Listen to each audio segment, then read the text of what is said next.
Sharples is a very hard act to follow, and I'm sure John Minto will be equally informative and entertaining. My lecture is really the warm-up for my New Zealand foreign policy lecture that will start tomorrow morning at 10 o'clock at a theatre near you.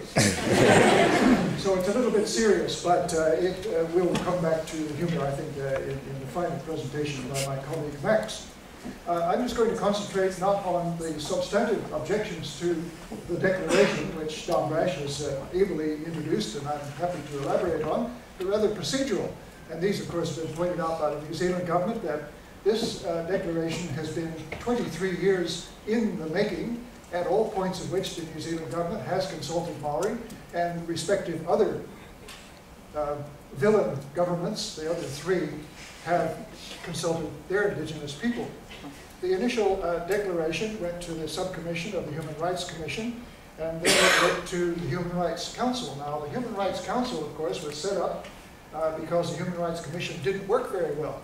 So the brand new Human Rights Council, that did not include New Zealand, Australia, or the United States, and was dominated by third world countries, then proceeded to introduce resolutions, about half of which focused on Israel. And the other half were very carefully worded not to focus on any other human rights violator, and some of these I think are well known, but I won't name them.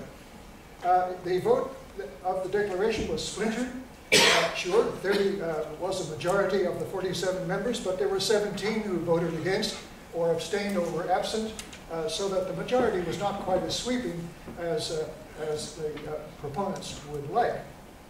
The African group had a number of problems with the declaration. They called a pause. The pause lasted about 2 years. These reservations were exactly the same ones as Australia, New Zealand, Canada, and the United States. That is, sovereignty issues, who owns land, secession possibilities, definition of who is an indigenous person, and intellectual property rights and others.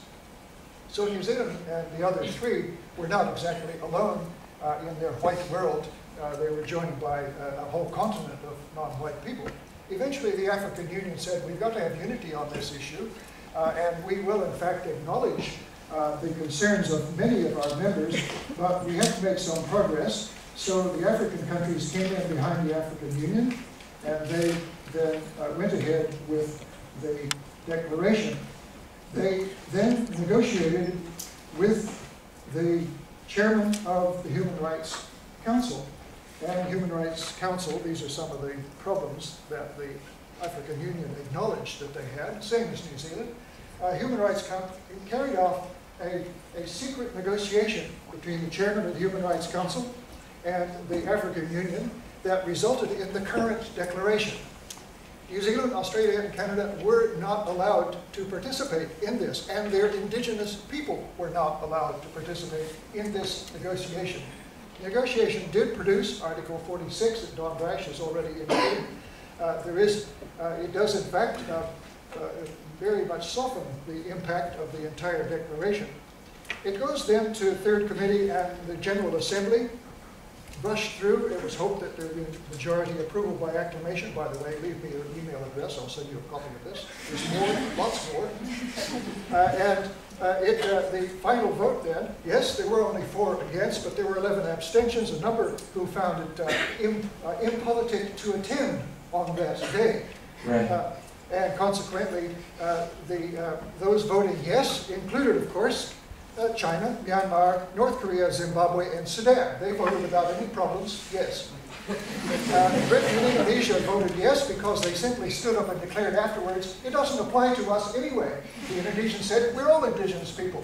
And the British said, there are no indigenous people. So that was very convenient for them. India said it only applies to people under colonial domination, so therefore it doesn't apply to India. Sweden said the Sami already have plenty of reindeer rights, and besides it doesn't apply to the forests. And so on it goes. Therefore, most other governments asserted that it was not applicable to anything significant, like self-determination, secession, or meaningful autonomy. Did not apply to land or resources which belong to the state, of course, or to private ownership. And others said that their constitutions, such as the French, already took care of all the indigenous issues, so no further international declarations were needed. Amen. I move to my conclusion, which is, we all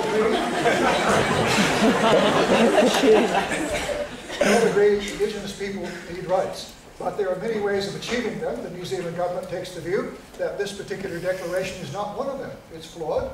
Many good clauses, but the flawed clauses New Zealand cannot sign it. In fact, there's nothing to ratify. It's a declaration. It's not a treaty. It's only a case of signature and of voluntary compliance. New Zealand is already voluntarily complying. Pita Sharples will disagree. Others will say, yes, New Zealand, in relative terms internationally, has a pretty good record, and Canada likewise, and Australia, well, okay.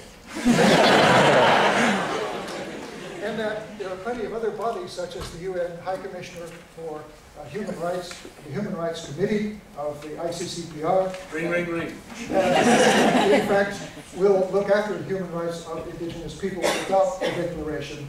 So, thank you.